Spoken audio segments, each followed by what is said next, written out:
السلام علیکم ورحمۃ اللہ وبرکاتہ۔ الحمد للہ رب العالمین والعاقبۃ للمتقین والصلاة والسلام علی سید المرسلین وعلى آلہ واصحابہ اجمعین، اما بعد فاعوذ باللہ من الشیطان الرجیم، بسم اللہ الرحمن الرحیم۔ ان اولیاؤہ الا المتقون۔ صدق اللہ مولانا العظیم وصدق رسولہ النبی الامین المتین الکریم، ونحن علی ذلک لمن الشاہدین والشاکرین والحمد للہ رب العالمین۔ قرآن عظیم کی جس آیت کریمہ کے جز کی تلاوت کا شرف حاصل کیا، اس کی روشنی میں کچھ دیر گفتگو کرنے سے قبل آقائے دو جہاں سرور کون و مکان سیاہ لامکان حضرت محمد مصطفیٰ صلی اللہ علیہ وآلہ وسلم کی بارگاہ میں انتہائی عقیدت و محبت کے ساتھ درود پاک کا نذرانہ پیش کریں۔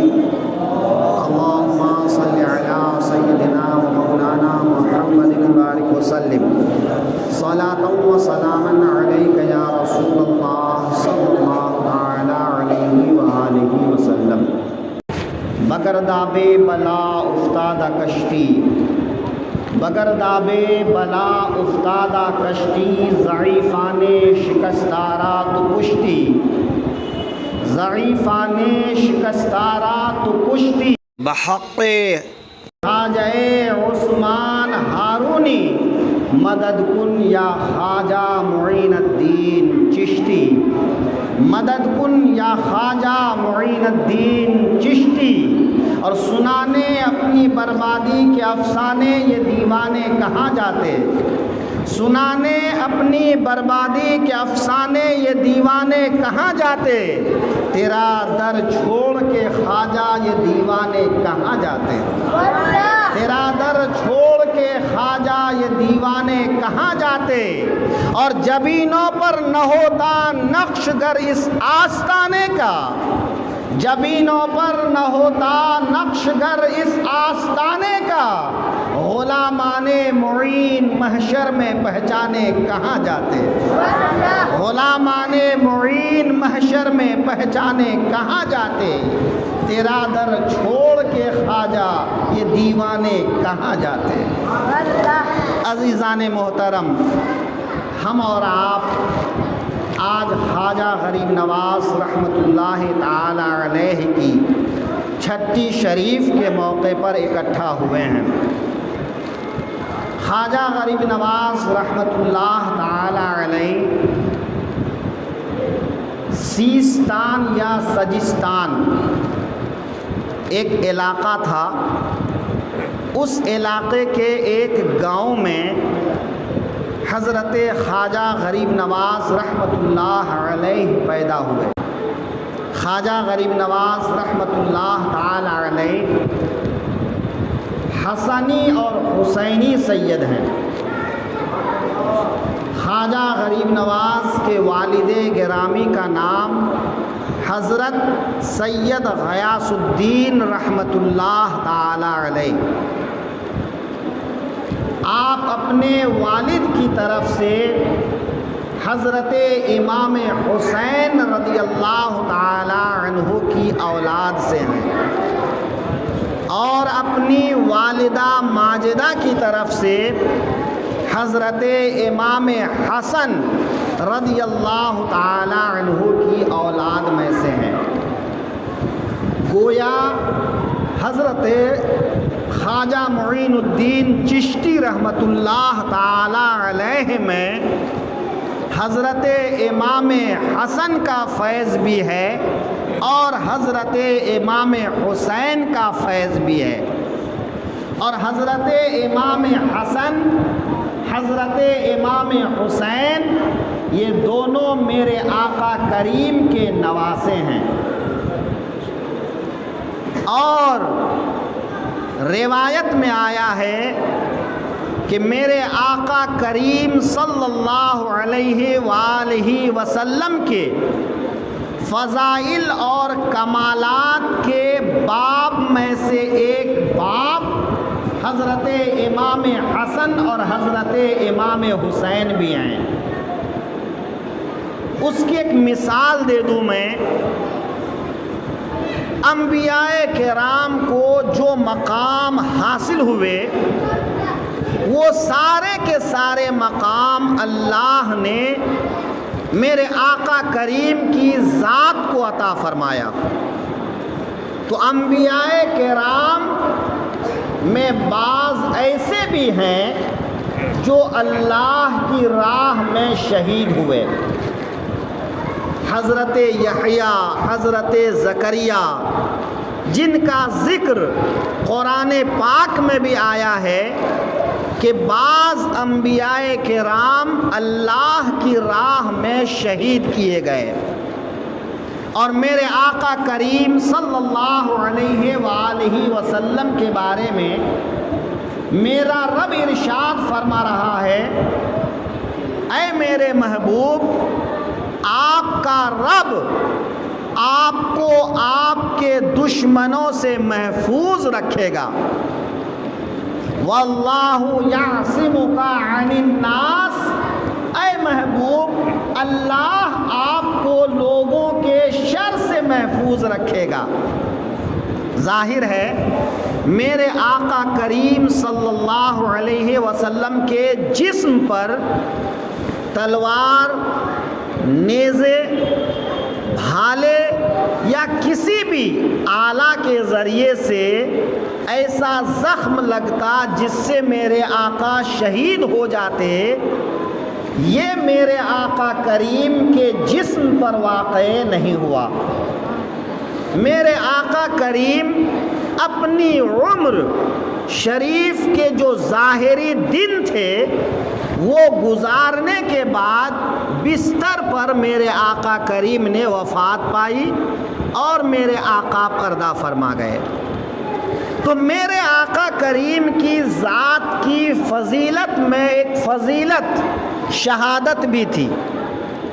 تو شہادت کی فضیلت میرے آقا کو جو ملی ہے وہ حضرت امام حسن کے ذریعے اور حضرت امام حسین کے ذریعے، کہ حضرت امام حسن سری یعنی باطنی لحاظ سے ان کی شہادت واقع ہوئی کہ آج تک پتہ نہیں چلا کہ حضرت امام حسن کو زہر کس نے دیا تھا، اور ظاہری شہادت حضرت امام حسین کو ملی جو مقام کربلا میں واقع ہوئی، جس کو پوری دنیا جانتی ہے اور ان کا چرچا آج تک ہو رہا ہے۔ تو حضرت امام حسن اور حضرت امام حسین دونوں کی ذات میرے آقا کریم کی ذات سے اتنی قریب ہے کہ جو فضل و کمال میرے آقا کریم کو اپنی ذات پر حاصل ہونا تھا وہ اللہ نے ان کے نواسوں کے ذریعے سے عطا فرما دیا۔ تو میرے آقا کریم کی نسل انہی کے ذریعے سے آج بھی دنیا میں باقی ہے۔ جب میرے آقا صلی اللہ علیہ وسلم کے بیٹوں کا انتقال ہوا، آپ کے فرزند شہید ہو گئے، کم عمری میں تینوں کے تینوں بیٹے جب اللہ کو پیارے ہو گئے تو دشمنوں نے کہا کہ محمد صلی اللہ علیہ وسلم کی نسل منقطع ہو گئی، ختم ہو گئی، اب ان کی نسل آگے نہیں بڑھے گی۔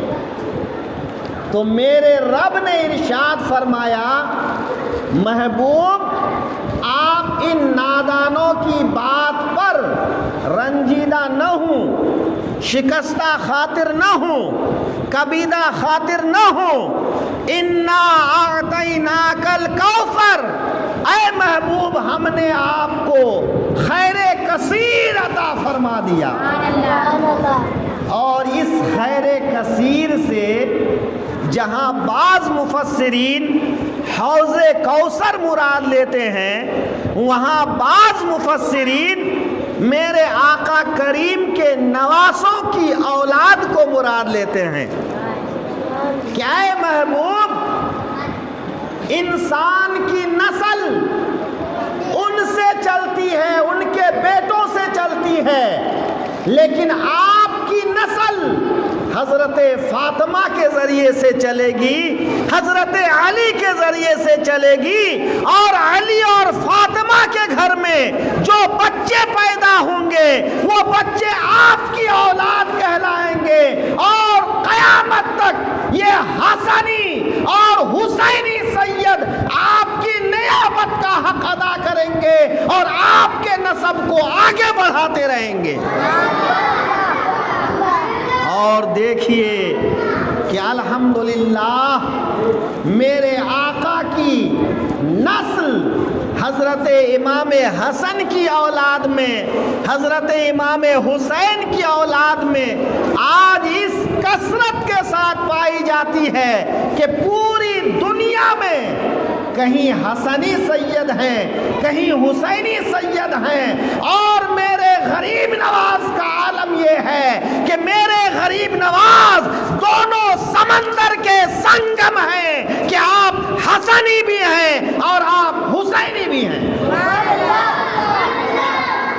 تو حضرت امام حسن کے ذریعے سے بھی اور حضرت امام حسین کے ذریعے سے بھی خواجہ غریب نواز کو فیض ملا ہے، اور ان کی بارگاہ سے غریب نواز کے فیض کے طور پر پوری دنیا کو غریب نواز کے ماننے والوں کو فیض مل رہا ہے۔ تو حسین خواجہ غریب نواز کے ذریعے سے امام حسن کا بھی فیض پہنچ رہا ہے اور امام حسین کا بھی فیض پہنچ رہا ہے۔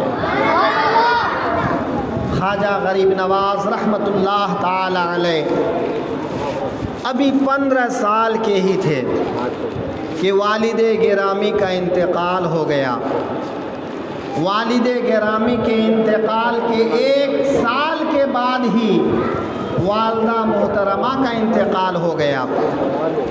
حضرت خواجہ غریب نواز کو اپنے والد کے جائیداد میں سے انگور کا ایک باغ اور ایک پنچکی ملی تھی۔ غریب نواز رحمت اللہ علیہ اپنے باغ کی دیکھ بھال اپنے ہاتھوں سے کرتے تھے، اس میں پانی دینا، گھاس صاف کرنا، اس میں کھاد ڈالنا، صاف صفائی کرنا، یہ سب حضرت خواجہ غریب نواز اپنے ہاتھوں سے کرتے تھے۔ لیکن اللہ نے خواجہ غریب نواز کو ایک انگور کے باغ کی خدمت کے لیے نہیں، پوری انسانیت کے خدمت کے لیے پیدا فرمایا تھا۔ اس ہندوستان کا جو ہرا بھرا باغ آپ دیکھ رہے ہیں، یہ لہلہاتی کھیتی دیکھ رہے ہیں، آج جو مسلمانوں کے سر پر ٹوپی اور مسلمانوں کے چہرے پر داڑھی دیکھ رہے ہیں، آج جو ہزاروں مسجدیں دیکھ رہے ہیں، ہزاروں نمازی دیکھ رہے ہیں، یہ غریب نواز رحمت اللہ علیہ کا فیضان ہے کہ خواجہ غریب نواز رحمت اللہ علیہ نے ہندوستان کی سرزمین کو اس طرح سے آباد فرمایا فرما دیا کہ کونے کونے میں غریب نواز کے چاہنے والے لا الہ الا اللہ کی صدا بلند کر رہے ہیں۔ خواجہ غریب نواز رحمۃ اللہ علیہ اپنے باغ میں موجود تھے کہ اس زمانے میں ایک بزرگ جن کی حالت بہت خستہ تھی، ان کو لوگ مجذوب کہتے تھے۔ مجذوب ایسے لوگوں کو کہتے ہیں جو ہوش و حواس میں نہ رہیں لیکن اللہ کی معصیت کبھی نہ کریں، نافرمانی کبھی نہ کریں۔ مجذوب کہ ان کی عقل اللہ کی محبت میں اس طرح ختم ہو جاتی ہے کہ انہیں اپنے جسم کی بھی فکر نہیں ہوتی، اپنے آپ کی بھی فکر نہیں ہوتی۔ وہ کیا پہنتے ہیں، کیا کھاتے ہیں، کیا بولتے ہیں، انہیں کچھ معلوم نہیں رہتا۔ اگر ان کو فرائض کے بارے میں کہا جائے تو کبھی انکار نہیں کرتے۔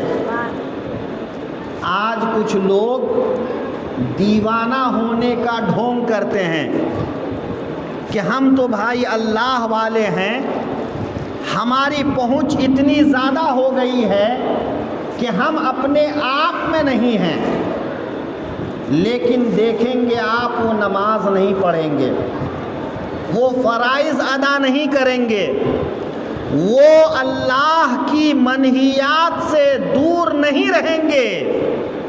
ایسے لوگ جھوٹے دعوے دار ہیں، اس لیے کہ جو مجذوب ہوتے ہیں وہ اللہ کی نافرمانی نہیں کرتے، وہ کبھی فرائض کا انکار نہیں کرتے۔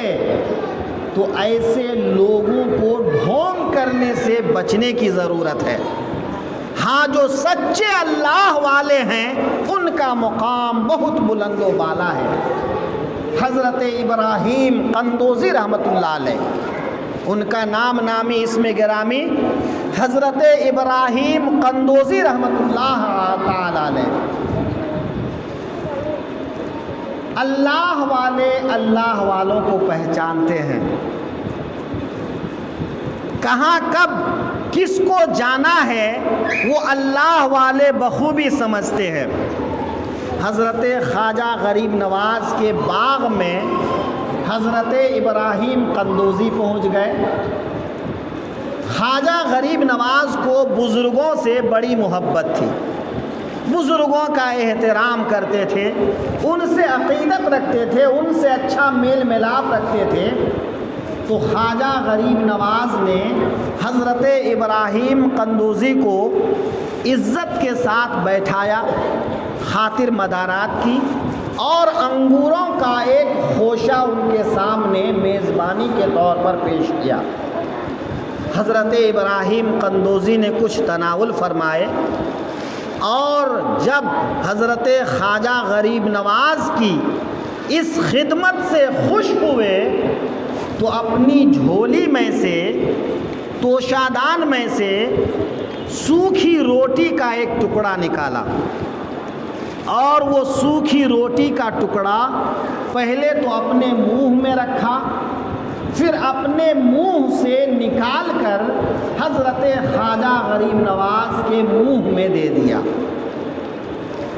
کسی بچے کی پیدائش کے بعد سب سے پہلی خوراک کسی بزرگ کا جھوٹا اگر مل جائے اور وہ کھلایا جائے تو وہ لقمہ، وہ کھانا بچے کی آئندہ زندگی کے لیے بڑی مفید ثابت ہوتی ہے کہ اس بزرگ کی زندگی کا اثر ان کی زندگی میں ہوتا ہے۔ اس کو کہتے ہیں تہنیک، اس کو تہنیک کہتے ہیں۔ جب صحابہ کرام کے گھر میں بچے پیدا ہوتے تو کچھ کھلانے پلانے سے پہلے وہ میرے آقا کی بارگاہ میں لاتے، اور میرے آقا کھجور کو چبانے کے بعد اس کی رس بچے کے منہ میں دے دیتے، اپنا لعاب بچے کے منہ میں دے دیتے۔ تو اس بچے کی زندگی میں اس کا بہتر اثر ہوتا اور وہ بچہ دیندار اور نیک ہوتا۔ تو یہ معمول ہمارے بزرگوں میں چلا آ رہا ہے۔ حضرت ابراہیم خواجہ غریب نواز رحمۃ اللہ علیہ کے لیے اپنے منہ سے روٹی کا ٹکڑا چبا کر حضرت خواجہ غریب نواز کے منہ میں دے دیا، اور جیسے ہی خواجہ غریب نواز نے وہ نوالا حلق سے نیچے اتارا تو اب دل کی دنیا بدل گئی، دل روشن ہو گیا، اور دل میں خواہش پیدا ہوئی کہ یہ دنیا اور دنیا داری سے بہتر ہے کہ دینداری اختیار کیا جائے، راہ حق تلاش کیا جائے۔ آپ نے فوراً وہ باغ اور پنچکی فروخت کیا، بیچ دیا، سارا مال غریبوں میں تقسیم کر دیا۔ صوفی بننے کی پہلی شرط یہ ہے کہ آدمی مال کی لالچ نہ کرے، آدمی نذرانے کی لالچ نہ کرے، آدمی دنیا کو چھوڑ دے، دنیا کے عیش و آرام کی فکر نہ کرے۔ ہاں، کچھ ایسے بھی بزرگان دین ہیں کہ وہ اللہ کا بڑا ولی ہونے کے بعد بھی وہ بہتر کھاتے تھے، بہتر پہنتے تھے، اور اچھا سے اچھا بن کر لوگوں کے سامنے رہتے تھے۔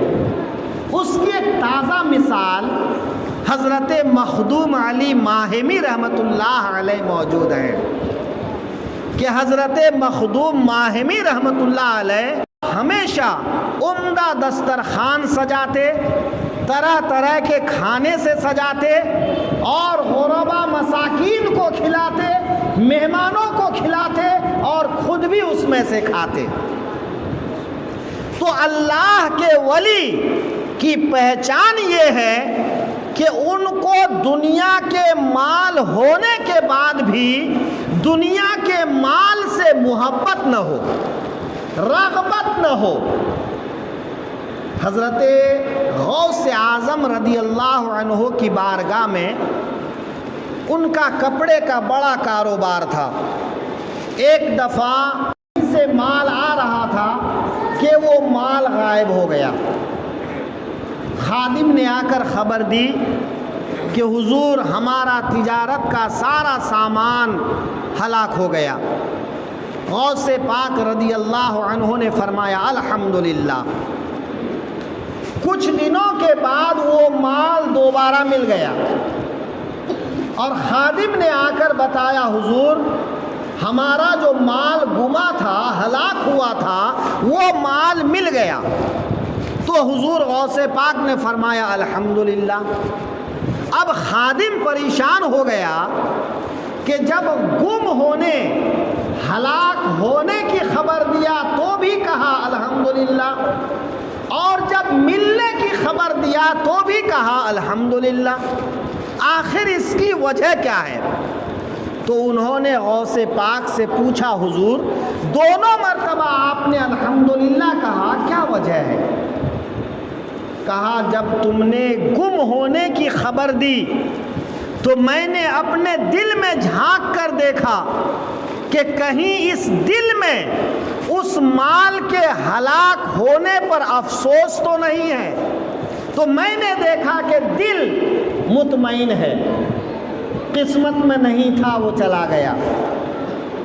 اور جب تم نے آ کر سنایا کہ وہ مال مل گیا تو میں نے اپنے دل میں غور کیا کہیں اس مال کے ملنے پر خوشی تو نہیں ہوئی، تو میں نے دیکھا دل مطمئن تھا۔ تو مال جانے کا بھی غم نہیں، مال آنے کی بھی خوشی نہیں۔ ایسے اللہ والے جب کسی پر نظر ڈال دیتے ہیں تو ان کی زندگی بدل جاتی ہے۔ تو حضرت ابراہیم قندوزی نے ایک روٹی کا خشک ٹکڑا چبا کر غریب نواز کے منہ میں دیا، تو خواجہ غریب نواز جیسے ہی اس لقمے کو کھائے آپ کے دل کی دنیا بدل گئی۔ اپنا مال بیچ کر غریبوں میں تقسیم کر کے اللہ کی راہ میں دین حاصل کرنے کے لیے بخارا کا سفر کرنے لگے۔ بخارا ان دنوں میں علماء کرام کا مرکز تھا، بڑے بڑے علماء کرام موجود تھے۔ آپ بخارا پہنچ کر حضرت شرف الدین نامی ایک بزرگ عالم دین سے آپ نے قرآن پاک اور دیگر علوم کا علم حاصل کیا۔ جب علم دین سے فارغ ہو گئے، ظاہری علوم سے فارغ ہو گئے، تو اب آپ کے دل میں تمنا ہوئی کہ ظاہر کو تو حاصل کر لیا، اب باطنی علم حاصل کرنا چاہیے۔ باطنی علم کے حصول کے لیے آپ نے جب غور کیا تو اس زمانے میں نیشا پور کے ایک گاؤں میں جو ہارون، قصبہ ہارون کے نام سے مشہور تھا، وہاں ایک بزرگ تھے حضرت عثمان ہارونی۔ ہارونی ان کو گاؤں کی طرف نسبت کرتے ہوئے کہا جاتا ہے۔ حضرت عثمان ہارونی ان کی خدمت میں حاضر ہوئے۔ حضرت عثمان ہارونی نے خیر مقدم کیا، استقبال کیا۔ حضرت خواجہ غریب نواز نے فرمایا حضور میں آپ سے مرید ہونا چاہتا ہوں۔ حضرت خواجہ عثمان نے فرمایا جاؤ وضو تازہ کر لو، یعنی تازہ وضو کر کے آؤ۔ حضرت خواجہ غریب نواز نے وضو تازہ کیا، کہا 2 رکعت نفل نماز پڑھو۔ آپ نے نماز پڑھ لیا، فرمایا سورہ بقرہ کی تلاوت کرو، پھر سورہ اخلاص اور کچھ تسبیح بتائے، کہا ان تسبیحات اور وظائف کو پڑھ لو۔ حضرت خواجہ غریب نواز فرماتے ہیں میں نے وہ سب پڑھ لیا تو میرے مرشد نے مجھے مرید کیا اور اپنی ٹوپی اور اپنی چادر عطا کر دی اور خلافت بھی عطا کر دی۔ پھر حضرت خواجہ غریب نواز نے فرمایا جاؤ 1 رات 1 دن مجاہدہ کرو، یعنی اللہ کی عبادت میں مصروف رہو۔ حضرت خواجہ غریب نواز نے عبادت کی، دوسرے دن حاضر ہوئے تو کچھ پڑھنے کو کہا۔ جب پڑھ کر فارغ ہوئے تو حضرت خواجہ فرماتے ہیں دیکھو آسمان کی طرف نظر اٹھا کر دیکھو کہاں تک نظر آتا ہے۔ غریب نواز رحمت اللہ علیہ نے آسمان کی طرف نظر کی اور عرض کیا حضور عرش اعظم تک نظر آتا ہے۔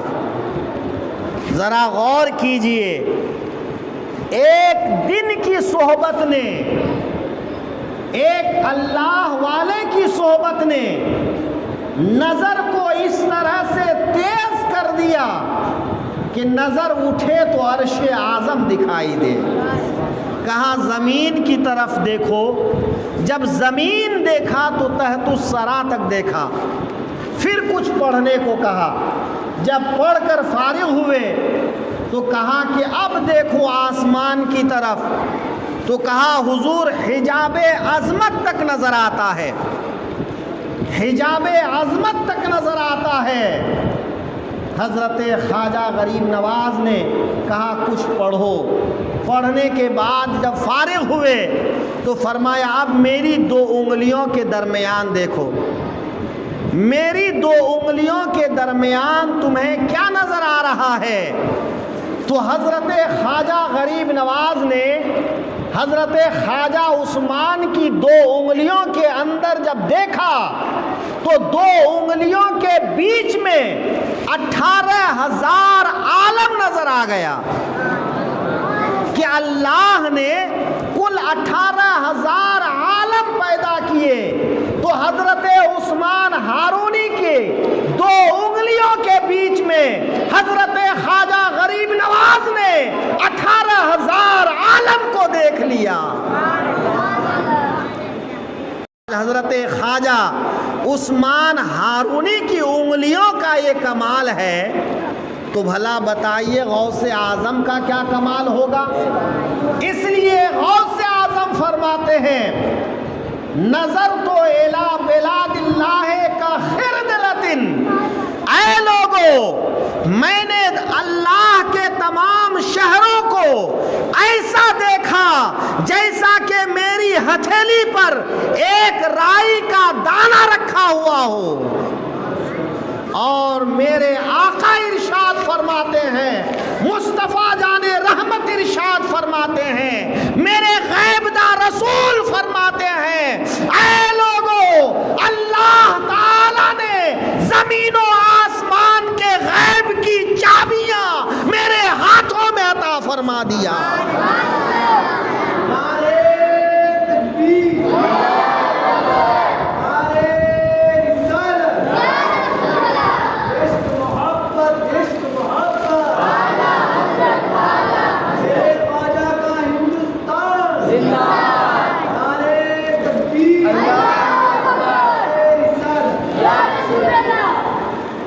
میرے آقا ارشاد فرماتے ہیں، اے لوگو سنو، اللہ نے زمین و آسمان کے غیب کی چابیاں، خزانے کی چابیاں میرے ہاتھوں میں عطا فرما دیا ہے۔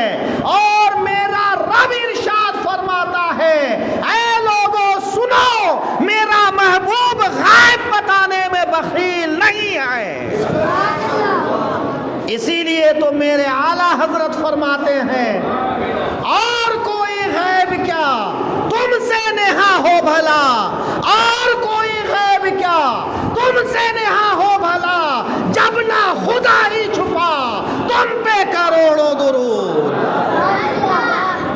عزیزان گرامی، حضرت خواجہ غریب نواز مرید ہونے کے بعد 20 سال تک اپنے مرشد کی خدمت کرتے رہے، دن رات خدمت کرتے رہے، ان کا بچھونا اٹھایا، ان کا کھانا پکایا، ان کا کپڑا دھویا، یعنی دن رات ان کے ساتھ میں گزار دی۔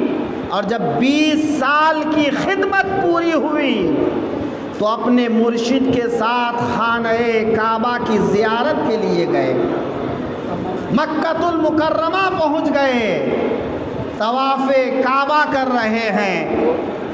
جب خانہ کعبہ کا طواف کر کے میرے خواجہ کے مرشد فارغ ہوتے ہیں، میرے خواجہ فارغ ہوتے ہیں تو میزاب رحمت کے پاس، میزاب رحمت اس جگہ کو کہتے ہیں جہاں کعبہ شریف کی چھت کا پانی نالے کے ذریعے سے گرتا ہے، کہ کعبہ شریف کے پاس میں ایک دائرے کی شکل میں ایک جگہ گھیری ہوئی ہے، وہ جگہ بھی اصل میں خانہ کعبہ کی جگہ ہے۔ لیکن جب قریش نے خانہ کعبہ کو تعمیر کیا تو ان کے پاس اسباب کی کمی ہو گئی، تو انہوں نے ایک حصہ کو چھوڑ دیا، اور وہی حصہ آج حتیم کعبہ کہلاتا ہے، اور اسی حصے میں خانہ کعبہ کی چھت کا پانی گرتا ہے، میزاب رحمت کا پانی گرتا ہے، اور اسی نالی کے نیچے کھڑے ہو کر خواجہ عثمان ہارونی نے اپنے ہاتھوں کو بلند کیا اور عرض کیا، مولا میرے معین کو قبول فرما لے، معین الدین کو قبول فرما لے۔ تو ندا آتی ہے، اے عثمان ہارونی، میں نے معین الدین کو قبول کر لیا اور انہیں برگزیدہ بنا دیا۔ خانہ کعبہ کے حج کے بعد روضہ رسول کی زیارت کے لیے پہنچے، میرے آقا کی بارگاہ میں پہنچ کر مرشد نے کہا، اے میرے مرید، کائنات کے آقا کی بارگاہ میں سلام پیش کرو، زندہ نبی کی بارگاہ میں سلام پیش کرو۔ تو حضرت غریب نواز نے سلام پیش کیا، جب میرے غریب نواز نے سلام کیا، آقا کے روضے سے آواز آئی، وعلیک السلام یا قطب المشائخ، اے قطب المشائخ تم پر بھی سلام ہو۔ آہا، ذرا غور تو کیجئے، میرے آقا کی بارگاہ سے سلام کا جواب آ رہا ہے۔ ہاں، اس جواب کو پانے کے لیے معین الدین کا کان پیدا کرنا ہوگا، عثمان ہارونی کا مقام حاصل کرنا ہوگا، اور جب کسی کو وہ مقام حاصل ہو جاتا ہے تب وہ جہاں بھی ہوتے ہیں رسول پاک کو اپنے سامنے پاتے ہیں، اور جو بھی کرتے ہیں وہ اپنے آپ کو رسول پاک کے سامنے پاتے ہیں۔ اور اسی لیے میرے امام فرماتے ہیں، تو زندہ ہے واللہ، تو زندہ ہے واللہ، میری چشم عالم سے چھپ جانے والے۔ یعنی اعلیٰ حضرت فرماتے تو زندہ ہے واللہ۔ یہ تو کب کہتے ہیں ہم لوگ؟ یہ اردو زبان جاننے والے ہیں آپ لوگ۔ تو یا تم اس وقت بولتے ہیں جب کوئی سامنے نظر آ رہا ہو۔ یعنی امام احمد رضا نعت مصطفیٰ لکھتے ہیں تو بارگاہ مصطفیٰ میں تصور کے عالم میں حاضر ہوتے ہیں اور سامنے دیکھتے ہیں، سامنے جمال مصطفیٰ ہوتا ہے اور امام احمد رضا کا قلم چلتا ہے۔ نعرہ تکبیر،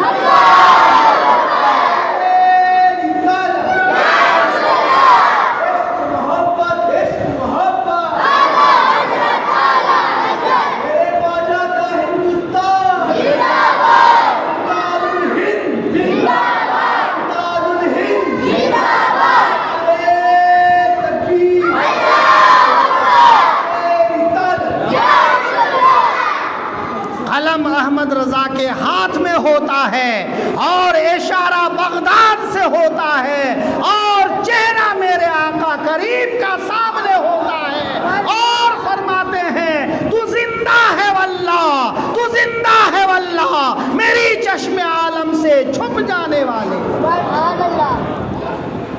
آقا کریم کی بارگاہ میں حاضری ہو گئی۔ یہ پہلی بار یا دوسری بار کا واقعہ ہے کہ میرے آقا کریم کی بارگاہ میں حضرت خواجہ غریب نواز آرام فرما رہے ہیں۔ آنکھیں لگ گئیں۔ میرے آقا نے ارشاد فرمایا، معین الدین تو میرے دین کا معین ہے، میں نے ہندوستان کی ولایت تجھے عطا کیا ہے، جاؤ ہندوستان میں تم میرے دین کی خدمت کرو، اسلام کی خدمت کرو۔ خواجہ غریب نواز کے دل میں خیال آیا کہ نہیں معلوم، غریب نواز اپنے دل میں خیال کرتے ہیں مجھے نہیں معلوم کہ ہندوستان کہاں ہے، ہندوستان کی زمین کیسی ہے۔ اسی سوچ میں آنکھ لگی، میرے آقا نے ہندوستان کی زمین کو خواجہ غریب نواز کی بارگاہ میں ایسا پیش کر دیا کہ ہندوستان کا چپا چپا نظر آ گیا۔ رخت سفر باندھا اور مختلف بزرگان دین کی بارگاہ میں ہوتے ہوئے لاہور پہنچ گئے۔ حضرت داتا گنج بخش علی ہجویری رحمت اللہ علیہ کی مزار میں آپ ٹھہرے اور مراقبہ کیا۔ کچھ دنوں تک آپ نے وہاں پر اللہ کا ذکر کیا، اور جب داتا علی ہجویری کی بارگاہ سے روانہ ہونے لگے تو بے ساختہ زبان سے نکلا،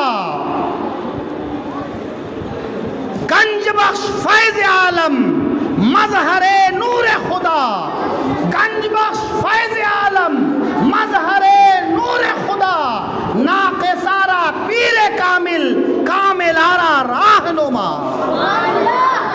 آج بھی حضرت داتا گنج بخش کے مزار کے اوپر یہ لکھا ہوا ہے، یہ خواجہ غریب نواز کا شعر اتنا مقبول ہوا کہ داتا علی ہجویری کے مزار کے آستانے کے چوکھٹ پہ لکھ دیا گیا۔ آپ اجمیر پہنچے اور اجمیر میں تبلیغ اسلام فرمایا، 90 لاکھ سے بھی زیادہ لوگوں کو اسلام کے نور سے روشن فرمایا۔